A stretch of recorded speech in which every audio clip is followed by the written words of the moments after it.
is a piece that I've been working on here and there for a while, and it actually started out to be much, much different than this. Um, I think the only thing that is similar is the window in the background, which is funny because I mean, that's just how ideas go, right? They just sort of change and develop as time goes on. So, typically, the way that I structure these drawings is that, or paintings, is that I have some type of surface in the background, and that's usually a form of watercolor paper because I want to give the appearance of watercolor in a traditional medium. Sometimes I've used canvas, sometimes I've used handmade papers. So this is what I start with, and then I'll do a pencil sketch, which as you can see, I've erased some of my pencil sketch here as I've been working on the painting. And then once I get the pencil sketch, then I start doing the watercolor part of it. The watercolor is basically built on different layers, which is one of the elements of working in a digital medium, is that normally in watercolor, these things could not um, necessarily overlap. So here you see I've got the window where it's the tree and the sun in the daytime. Then I've got the background wash, which in traditional watercolor, I would use a fluid mask to white out these areas, sort of protect the watercolor paper. But in a digital medium, I do the watercolor wash and then I erase the parts that I didn't want to be that color, right? So then sometimes I do multiples of a layer in order to darken it.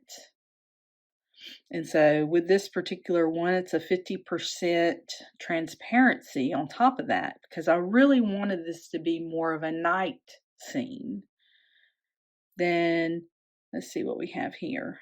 I've tried some different elements here. There's the moon on this layer by itself.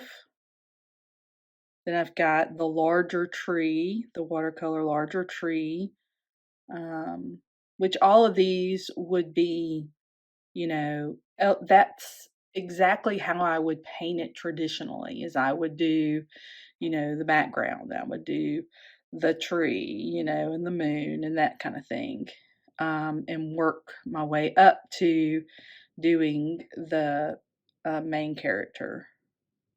So here you can see I've put all of her skin on one layer, then her dress, then I've got her hair.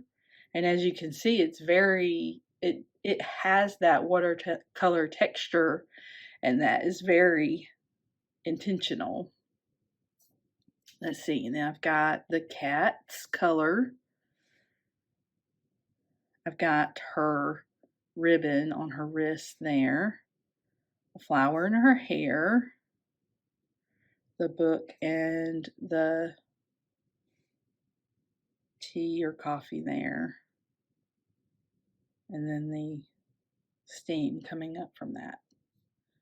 And so that is all in this layer stack here.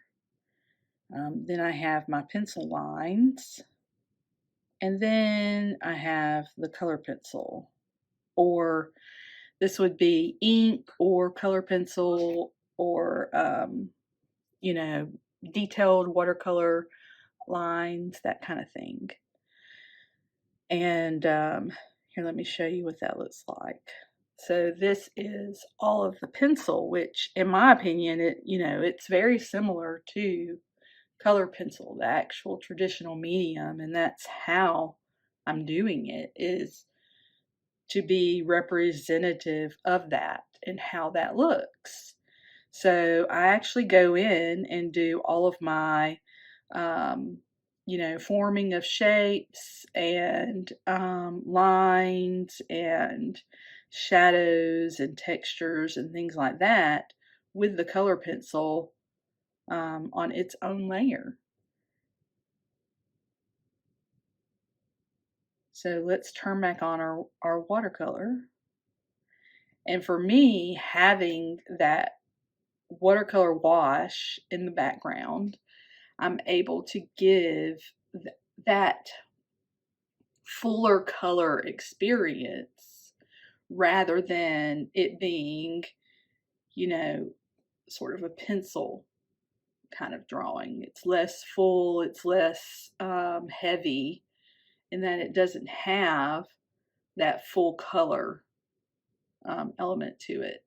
With the watercolor, it does.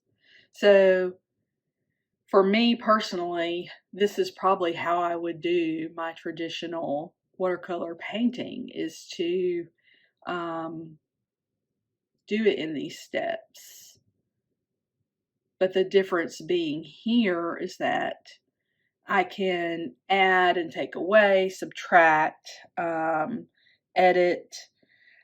This particular drawing, I redid her face. I don't know how many times. It was, gosh, at least 4 or 5 times I redrew her face, and she looked like a completely different person. And I had to redraw, the edge of her profile and change that multiple times. And so for me, that was really helpful in this stage, because I had already gotten through the watercolor and already gotten through the pencil part of it, that I realized, I really don't like how her face looks. And normally in a traditional medium, I would just start over. So I'm clicking the color pencil layer here. I'm going to hide my layers so that they're out of my way. I like to use the Kyle's Dry Media Perfect Pencil Basic. This color feel for the watercolor. And then some of these other ones are just typical ones that I use here and there, but it's mostly this pencil one and this watercolor one that I use primarily. And I can mix those up and do that differently. I have a lot of watercolor brushes within this system, but it's mostly just those two that I've kind of been using primarily. So right now I've been working on the trees in the background. And in my palettes here, you'll see this sort of, I would say more of a raw umber and ochre kind of colors here. So I'm gonna choose this more warm color, and from there out, it's basically the same way that I would do it in a traditional medium. One of the really lovely things about this, of course, is that I can zoom in. As you can imagine, if you're like myself and you're getting older, these sorts of conveniences are really, really nice to be able to sort of focus in on your art and get more close to it. So that's primarily how I'm doing these drawings. And this process has come with a lot of trial and error. I've tried different things, different brushes, different processes as far as doing the paintings in certain orders and that kind of thing. But I like doing it in this way, I think, just because I really, from the beginning, have been trying to make these drawings feel more traditional, because I like that traditional look and feel. I like watercolor. I like color pencil, Um, it gives me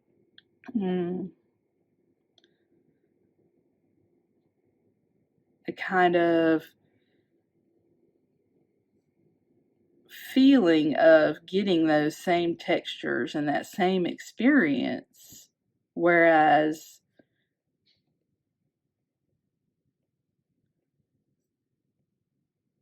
if I were trying to do something a lot more digital, it just would not work that way, right? It would be like your typical digital art. It would be much more slick and smooth and have very digital looking. It's hard to explain. I don't know if I'm explaining it with words that make sense.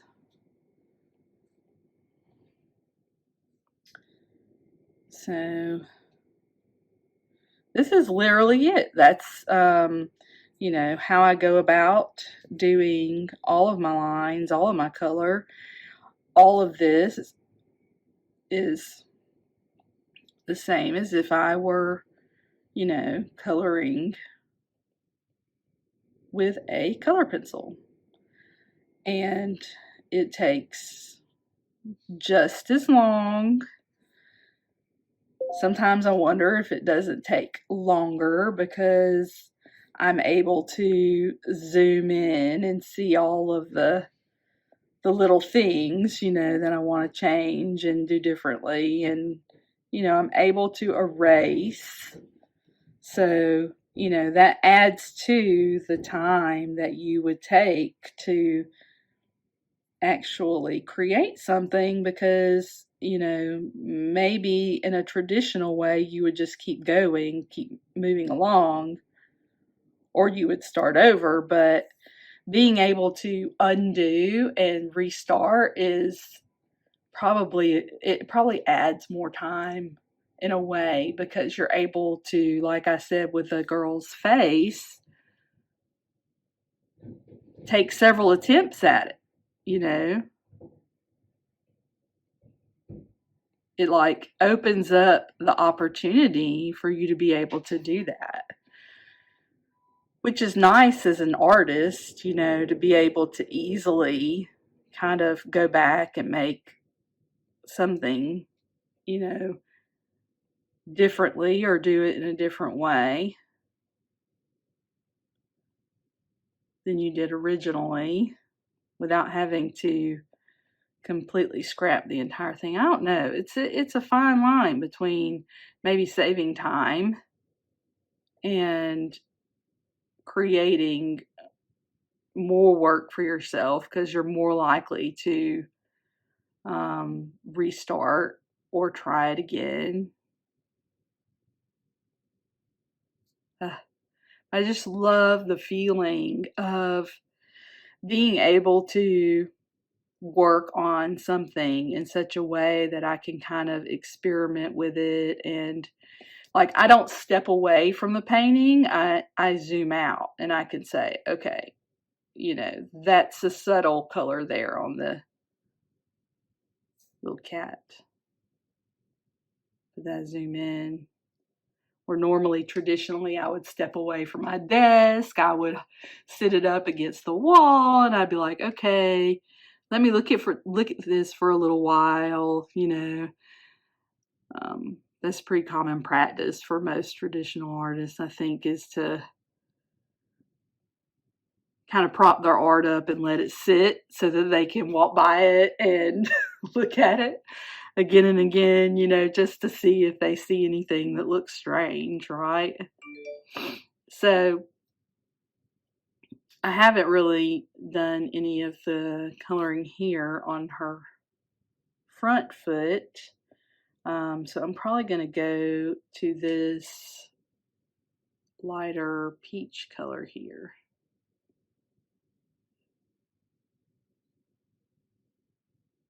And, just like I would do with traditional color pencil, I'm starting off slow and light and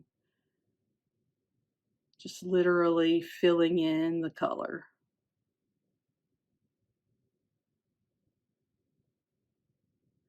And there are ways to, capture some of these kinds of details and get similar results in faster ways within digital media. I'm not particularly big on that because I enjoy the process as much as like what it finally looks like. So for me, because I'm able to layer my pencil and do it in a traditional way, it makes it so much more fun just for me to be able to do it this way. It's like the way that it would be.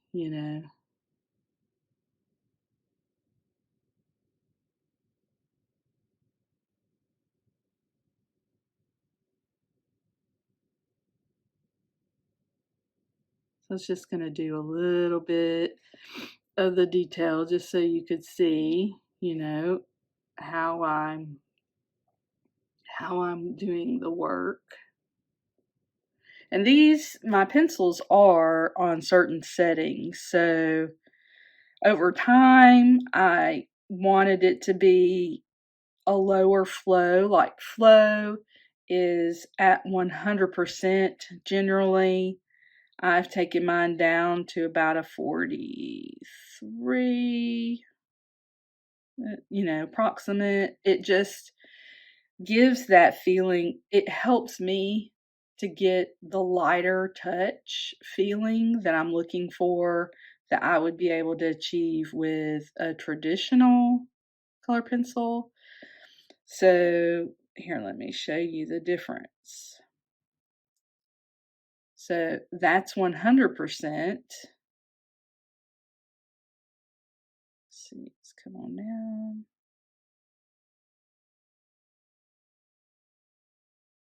And that's 42. So as you can see, it can be a lot more of a solid line with less what I would call dithering or pixelation.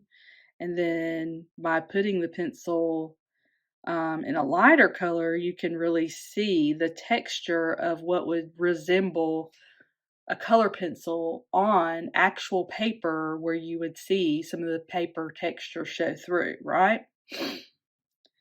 So I'm going to undo these little lines here. I've also got it at a size 6. So, I mean, I could be drawing in a much larger size. I usually draw within somewhere, I think I could go to an 8 right now. Between, I would say, a 4, which would essentially be like, okay, a really sharp color pencil. I'm going to erase some of my pencil lines here just so I can get a better look at my edges and what I'm doing. Now this color pencil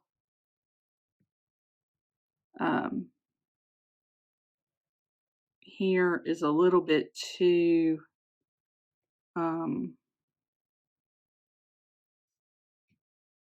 edgy. The edge is too hard there, so I want to soften it a little bit. And so I want it to have, that sort of edge that you would have on that side of the foot, but not be as sharp.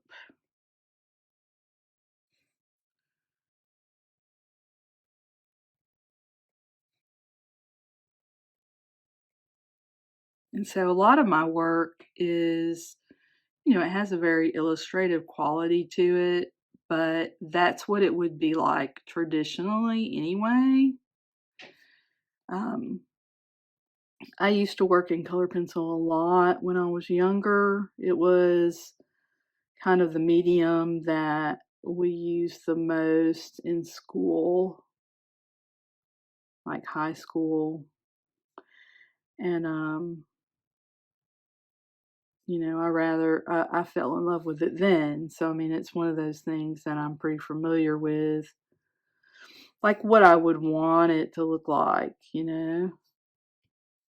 Like I said, one of these things here is that you're able to erase and kind of, you know, um, zoom in and things. I'm gonna go down to a 4 because I want to kind of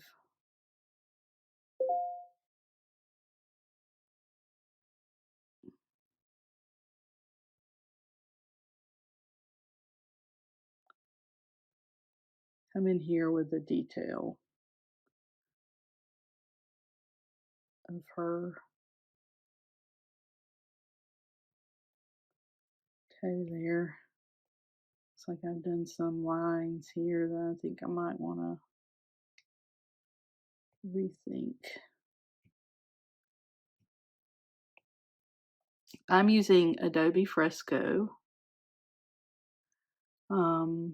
It's very similar to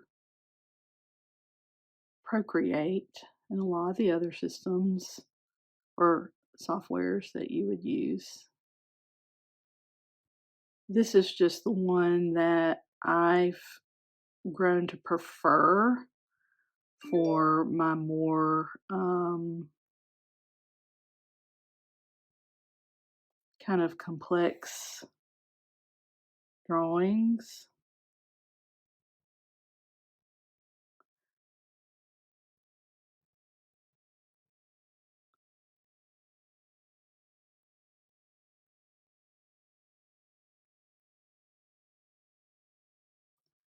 So here I'm kind of,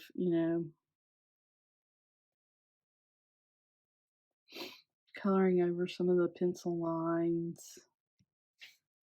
And then I can go back and erase those so I can see it a little better.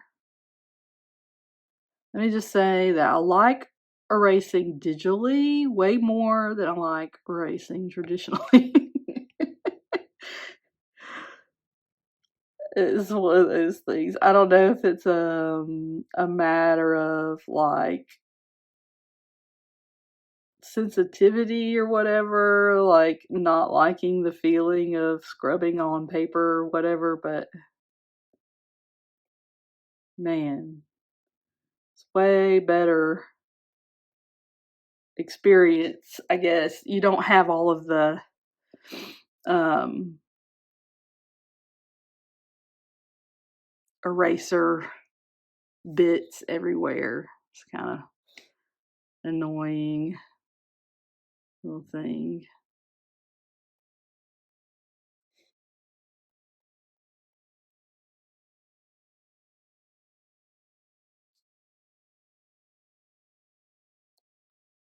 So I'm not sure if that even looks the way I want it to, because I'm kind of feeling like I want it to come out here like that instead.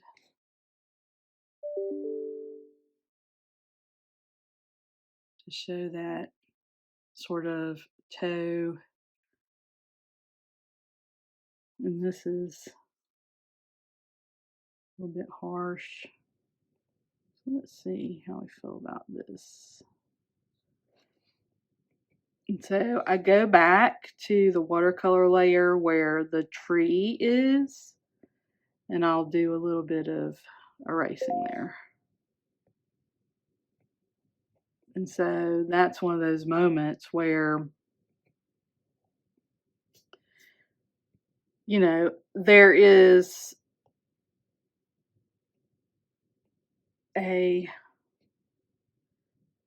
element that is easier or more pliable because of the digital aspect. That to me is where that comes in, you know?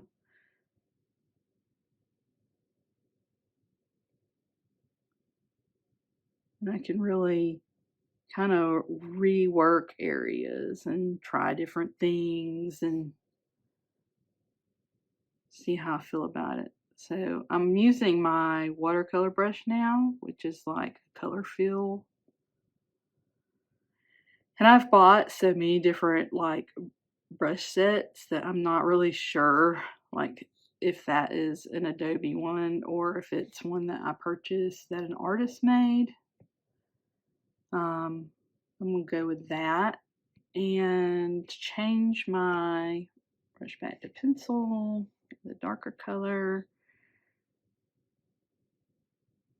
Let's see how I feel about that.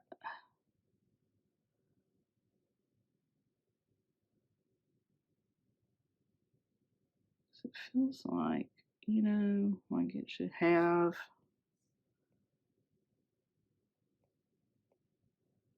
more of a knuckle there.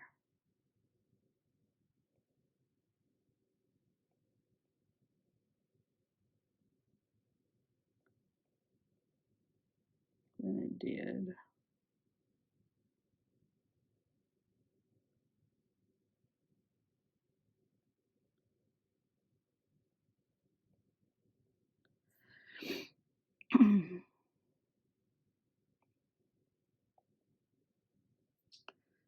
So there you can kind of see like what that process is as far as like doing something over again and reworking it and making those decisions as you go to change things from maybe the original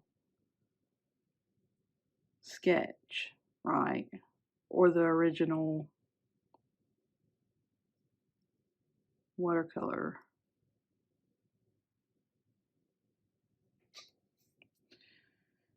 I feel like I would have, being the way that I am personally, I would have just left it like looking a little odd and gone with it, or I would have started over if I felt that certain about it, It gives you a little bit of workability that you wouldn't normally have with a medium like watercolor, or color pencil for that matter. But you would probably have that workability in, say, acrylics or oils, because you would just paint over those areas and do it again, right?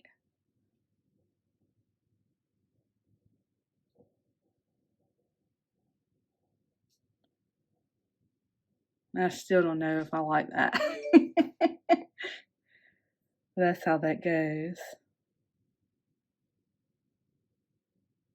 So you can see. And I'll go back in and I'll look at other things or whatever and try to make it the way I want to. So another element that you're able to do within the iPad is take, say, your photos and go to, let's see if I have that picture here. So these are sort of a collection of reference photos that I've been collecting and thinking about, doing drawings of or whatever, paintings.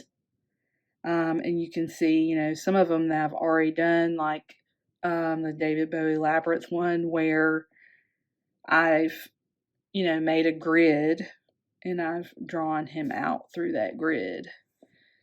So, and then you can see all these other ones that I've been thinking about doing or have already done. So I'm not seeing the picture I'm wondering if I have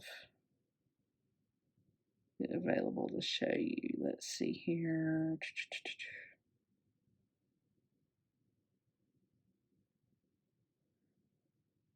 Say from Flickr, maybe.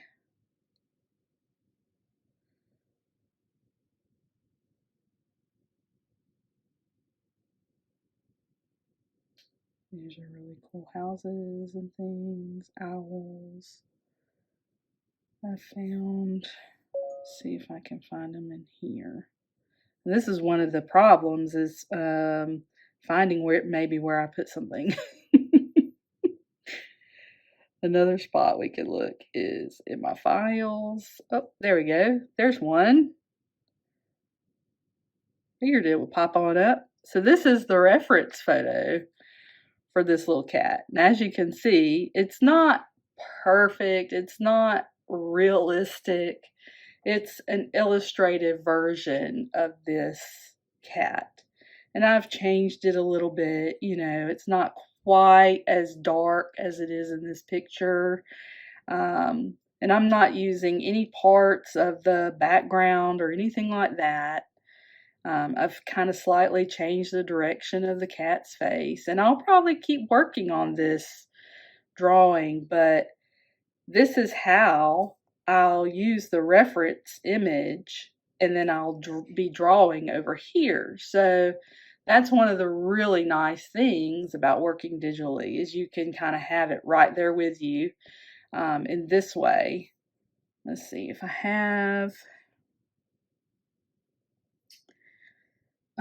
a picture of the girl that I actually drew from in here. To have like just a set of images, and I mean I've been collecting these images for years now. There's probably a lot that I need to get rid of. Some of them are going to be images that I've already created an artwork with and have no interest in keeping, just because I'm not going to recreate that drawing over again.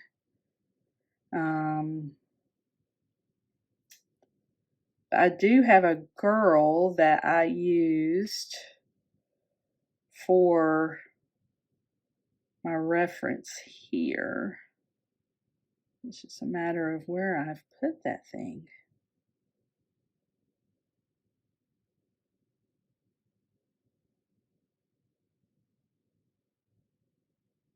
Nope, I don't see her. She might be on my Pinterest, but she didn't look anything like this. She was, well, her dress and the way that she was sitting, but she was a much younger girl, like a preteen. I feel like my girl turned out to look a little bit older than that, and her hair wasn't like this. Her face wasn't like this. You know, I kind of was looking at that reference photo for the way she was sitting, the way I liked her dress in the picture. The girl is sitting on like a dock scene, and she had her hands and her legs in this position, and that is what I went for. That's what I was looking for. So then from that point, I built the image around her, you know, deciding to myself, okay, I want to add a cat. And I just happened to really like that cat, that Siamese cat, and thought, oh, I would love a Siamese cat in this picture, you know. And then I didn't draw any of this from a reference. None of this was from a reference because these are kind of objects that I'm a little bit more familiar with in my regular everyday life and how they look and the angles and that kind of thing. So I was able to create my own cup and my own mug and my own strawberries and plate and stuff like that. And of course, I'm real familiar with books and things. And this hasn't had any of the color pencil added to it. So we'll, you know, thicken it up, make pages more obvious and things like that. So that is where I'm at on this painting, and I wanted to share that with you guys because I think it's one of those things where we don't really know what happens in the background of some of our art that we see online. So I hope you enjoy that. Let me know if you think you would like to know more about any part of the process. I'm going to be sharing more of these videos, so stay tuned. Thank you for watching, and please subscribe.